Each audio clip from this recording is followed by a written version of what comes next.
एक ऐसा तरीका जिससे आप अपने इंट्राडे लॉस को प्रॉफिट में बदल सकते हो, वो भी 1 गुना नहीं, 2 गुना नहीं, बल्कि 4 गुना से भी ज्यादा प्रॉफिट। आखिर ये तरीका है क्या, ये बताने से पहले मैं आपको कुछ बहुत ही जरूरी बातें बता देता हूँ। तो देखो, सबसे पहली बात यह है कि इस मेथड को यूज करने के लिए आपके पास थोड़े ज्यादा पैसे होने चाहिए। यानी कि अगर आप 100 रुपए से ट्रेड करते हो तो 500 रुपए आपके पास लगभग होने चाहिए। अगर आप 5000 रुपए से ट्रेड करते हो तो आपके पास लगभग 25,000 रुपए होने चाहिए। तो सबसे पहला पॉइंट ये है कि आपने जो पैसा इंट्राडे में लगाया है उसके अलावा भी आपके पास कुछ पैसे होने चाहिए। दूसरा पॉइंट है कि प्रॉफिट इज नॉट गारंटीड। देखो, ये बात बिल्कुल प्रैक्टिकल है कि आप इस मेथड के जरिए अपने इंट्राडे लॉस को प्रॉफिट में बदल सकते हो, लेकिन इस मेथड से आप हमेशा अपने इंट्राडे लॉस को प्रॉफिट में बदल दोगे, इस बात की गारंटी नहीं है। हो सकता है कि इस चक्कर में लॉस भी हो जाए, इसलिए थोड़ा रिस्की भी है। तीसरा पॉइंट है यू मस्ट हैव पेशेंस। मतलब आपके पास सब्र करने की क्षमता होनी चाहिए। हो सकता है कि आज आपका लॉस रिकवर ना हो, कुछ दिन बाद हो, 1-2 दिन बाद हो, 1 हफ्ते बाद हो, इसलिए आपको पेशेंस रखना आना चाहिए। तो ये कुछ जरूरी बातें थी जो आपको बताना बहुत ही जरूरी थी। अब हम सीधे अपने मेन मुद्दे पे आते हैं कि भाई आखिर ये तरीका कौन सा है जिससे हम अपने इंट्राडे लॉस को भी प्रॉफिट में बदल सकते हैं। तो भाई देखो, ये कुछ समय पहले की बात है जब मैं एंजल वन में ट्रेडिंग कैसे करते हैं इस वीडियो के ऊपर काम कर रहा था। अब क्योंकि ये वीडियो बनाने के लिए मेरे को प्रैक्टिकली एंजल वन ऐप में ट्रेडिंग करके आप लोगों को दिखाना था, इसलिए मैं एंजल वन की रिकमेंडेशन वाला ये जो सेक्शन होता है यहाँ से ट्रेड लेकर ये चेक कर रहा था कि क्या इनकी रिकमेंडेशन सही होती है या नहीं। एक बार इनकी रिकमेंडेशन पे ट्रेड करने पर मेरे को प्रॉफिट भी हुआ था, लेकिन जब मैंने दोबारा इनकी रिकमेंडेशन पे ट्रेड लिया तो मेरे को 500 रुपए का लॉस हो गया। हालांकि यहाँ पे थोड़ी मेरी भी गलती थी कि मैंने अपना स्टॉप लॉस सेट नहीं किया था, जिसकी वजह से मेरे को थोड़ा ज्यादा लॉस हो गया। अब मैं यहाँ पर आपको ये बता दूं कि जब मैंने ये इंट्राडे ट्रेड ली थी तब मैंने इसमें अपने लगभग 4,608 रुपए लगाए थे और इस कंपनी के 60 शेयर्स पर इंट्राडे ट्रेड ली थी। उस समय इसका एवरेज प्राइस लगभग 383 रुपए था, यानी कि इस प्राइस पे मैंने इस कंपनी के शेयर्स खरीदे थे। और जब मेरे को लॉस हुआ तो इस कंपनी के शेयर 374 रुपए तक पहुंच गए, यानी कि लगभग अगर देखा जाए तो मेरे को -2.28% का लॉस हुआ, यानी कि लगभग 8-9 रुपए प्राइस गिर गया और मेरे को जो लॉस हुआ वो लगभग 526 रुपए का हुआ। अब क्योंकि मेरी जो कैपिटल थी, यानी कि जो मैंने अपने पैसे लगाए थे वो 4,500 रुपए लगभग थे और मेरे को लगभग 550 रुपए का लॉस हो गया। आई नो कि ये बड़े ट्रेडर्स के लिए ज्यादा अमाउंट नहीं होता, लेकिन जो लोग बिगिनर्स होते हैं ना उनके लिए ये 500 रुपए बहुत बड़ी बात होती है। यानी कि लगभग देखो, अगर मैं इस लॉस को बुक कर देता तो मेरे को मेरी कैपिटल पर लगभग 10% का लॉस होता। 4,500 रुपए मैंने लगाए, उसमें से 500 रुपए चले जाते, मतलब लगभग 10% मेरे को कैपिटल लॉस होता। और मेरा यही मानना है कि शेयर मार्केट से आप बेशक ज्यादा पैसे कमाओ या मत कमाओ, लेकिन अपना एक भी रुपए गंवाना नहीं है। तो उस समय मेरे पास पैसे भी थे। फिर यहाँ पर याद आता है मेरे को ट्रेडिंग करते वक्त एक कमाल का फीचर जिसके जरिए हम अपनी इंट्राडे ट्रांजैक्शन को डिलीवरी ट्रांजैक्शन में बदल सकते हैं, और यही वो मेथड है जिससे आप अपने इंट्राडे लॉस को प्रॉफिट में बदल सकते हो। अब ये कैसे किया मैंने ये जानते हैं। तो फटाक से मैंने जिस कंपनी के शेयर में ट्रेड लिया था उस कंपनी को सर्च किया। मेरे को वो कंपनी फंडामेंटली थोड़ी ठीक ठाक लगी। ये एक शुगर मिल की कंपनी थी और ये फंडामेंटली थोड़ी ठीक लग रही थी। तो मेरे को सिंपली क्या करना है, ये जो मैंने पोजीशन बना रखी है ना, इस पर क्लिक करना है। क्लिक करते ही मेरा वो शेयर खुल जाएगा। अब यहाँ पर आप ये नीचे कोने में देख सकते हो, कन्वर्ट वाला ऑप्शन दिया हुआ है ना, इस पे आपको क्लिक करना है। क्लिक करते ही यहाँ पर एक ऐसा पेज खुल जाएगा। इसके ऊपर यहाँ पर देखो कोने में दिखा रहा है कि आप कितने शेयर्स की क्वांटिटी इंट्राडे से डिलीवरी में कन्वर्ट करना चाहते हो। आप इस क्वांटिटी को बदल भी सकते हो। अब इसके नीचे देखो लिखा है इन्वेस्टमेंट टाइप। इन्वेस्टमेंट टाइप में मार्जिन और डिलीवरी लिखा हुआ है। अब क्योंकि ये हमारी इंट्राडे ट्रांजैक्शन थी और हम इसे डिलीवरी में कन्वर्ट करना चाहते हैं तो हम इस डिलीवरी वाले आइकन पे क्लिक करेंगे।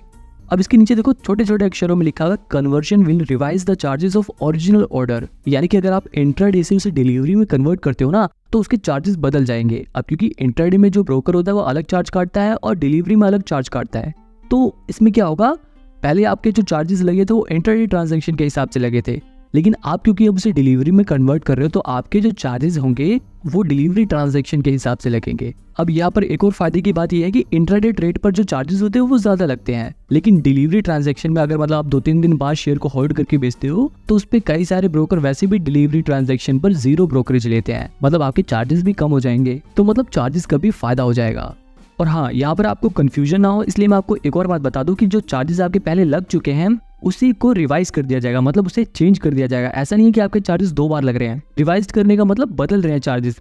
अब देखो यहाँ पर एक और बहुत ही जरूरी चीज आती है जो आपको जरूर समझनी चाहिए। देखो, जब हम इंट्राडे ट्रेड लेते हैं तब हमें मिलता है मार्जिन, जिसकी वजह से हमें कम पैसे पे करने पड़ते हैं शेयर्स को खरीदने के लिए। मतलब देखो, अगर मैं इसी शेयर की डिलीवरी ट्रांजैक्शन लेता तो मेरे को एक शेयर खरीदने के लिए लगभग 384 रुपए पे करने पड़ते, यानी कि 60 शेयर खरीदने के लिए लगभग मेरे को 23,000 रुपए पे करने पड़ते। लेकिन वही मेरे को इंट्राडे में मिलता है मार्जिन। जैसे यहाँ पर मेरे को मिला था 5x का मार्जिन। 5x का मार्जिन का मतलब ये होगा कि जहां पर आपको किसी शेयर को खरीदने के लिए 5 रुपए पे करने पड़ते हैं, वहां पर सिर्फ आपको 1 रुपए ही उसे खरीदने के लिए पे करना पड़ेगा। मतलब अगर मेरे को 60 शेयर खरीदने के लिए लगभग 23,000 रुपए पे करने पड़ते, तो अगर उसको 5 से डिवाइड कर दूं तो लगभग मेरे को 4,600 रुपए ही पे करने पड़ेंगे। तो इस कैलकुलेशन को देखकर आपको ये पता चल गया होगा कि जब मैंने इंट्राडे ट्रेड ली थी तब मेरे को सिर्फ 4,600 रुपए पे करने पड़े थे, लेकिन अब क्योंकि मैं इस इंट्राडे ट्रांजैक्शन को डिलीवरी में बदल रहा हूँ तो मेरे को उसके पूरे पैसे पे करने पड़ेंगे, यानी कि लगभग 23,000 रुपए मेरे को पे करने पड़ेंगे। अब देखो, क्योंकि यहाँ पर मैंने पहले ही 4,600 रुपए पे कर दिए हैं, तो इस 23,000 रुपए में से अगर मैं 4,600 रुपए माइनस कर दूं तो लगभग 18,500 रुपए मेरे को और पे करने पड़ेंगे इन शेयर्स को खरीदने के लिए। तो मेन बात यह है कि मैं अगर इस अपनी इंट्राडे ट्रांजैक्शन को डिलीवरी ट्रांजैक्शन में बदलना चाहता हूं तो मेरे को लगभग इन शेयर्स को खरीदने के लिए 18,500 रुपए और पे करने पड़ेंगे। इसीलिए वीडियो की शुरुआत में ही मैंने आपको एक पॉइंट बताया था कि you will need more capital. तो अब इसके बाद आपको क्या करना है, इस कन्वर्ट वाले ऑप्शन पे क्लिक कर देना है और आपकी ये जो इंट्राडे ट्रेड थी वो डिलीवरी ट्रांजैक्शन में बदल जाएगी।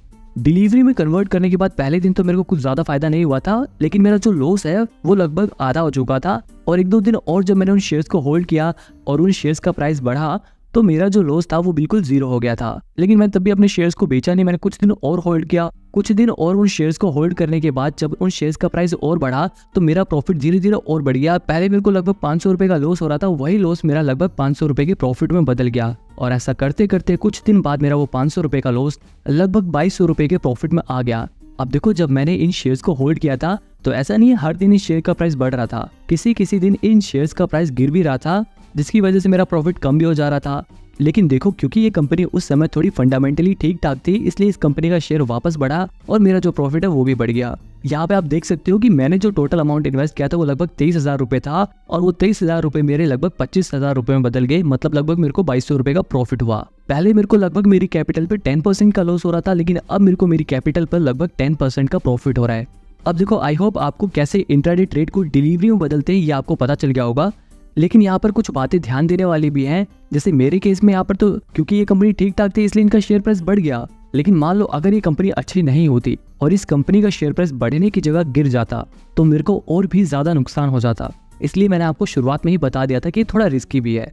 तो भाई अब बात ये आती है कि अगर ये तरीका रिस्की भी है और ऊपर से इसमें थोड़ा टाइम भी लगता है, तो क्या ये मेथड हम जैसे लोगों के लिए सही रहेगा? तो देखो, यहाँ पर मैं आपको बता दूं कि अगर आप एक बड़ी ट्रेडर हो, यानी कि अगर आप ज़्यादा पैसों से ट्रेड करते हो, मान लो अगर आप 1-2 लाख रुपए लगाकर इंट्राडे ट्रेड करते हो, तो ऑब्वियसली ये मेथड आपके काम नहीं आएगा, क्योंकि आपको उस ट्रेड को डिलीवरी में कन्वर्ट करने के लिए ही लगभग 5 लाख रुपए की ज़रूरत पड़ेगी। मतलब आपके और भी ज़्यादा पैसे फंस जाएंगे। तो देखो, मेरे हिसाब से इस मेथड का यूज़ वो लोग कर सकते हैं जो छोटे अमाउंट की ट्रेड लेते हैं, और इस मेथड का इस्तेमाल तब कर सकते हो जब आप श्योर हो कि उस कंपनी का शेयर प्राइस आने वाले समय में बढ़ेगा, तभी आप अपनी इंट्राडे ट्रेड को डिलीवरी में कन्वर्ट करना। फाइनली मैं यही कहूंगा कि ये मेथड आपके हमेशा यूज नहीं आएगा, लेकिन अगर ये मेथड आपको पता है तो कभी ना कभी आप इस मेथड से अपने पैसे जरूर बचा सकते हो। वीडियो अच्छी लगी हो तो चैनल को सब्सक्राइब करके ये वाली वीडियो देखो, ये भी काफी अच्छी वीडियो है।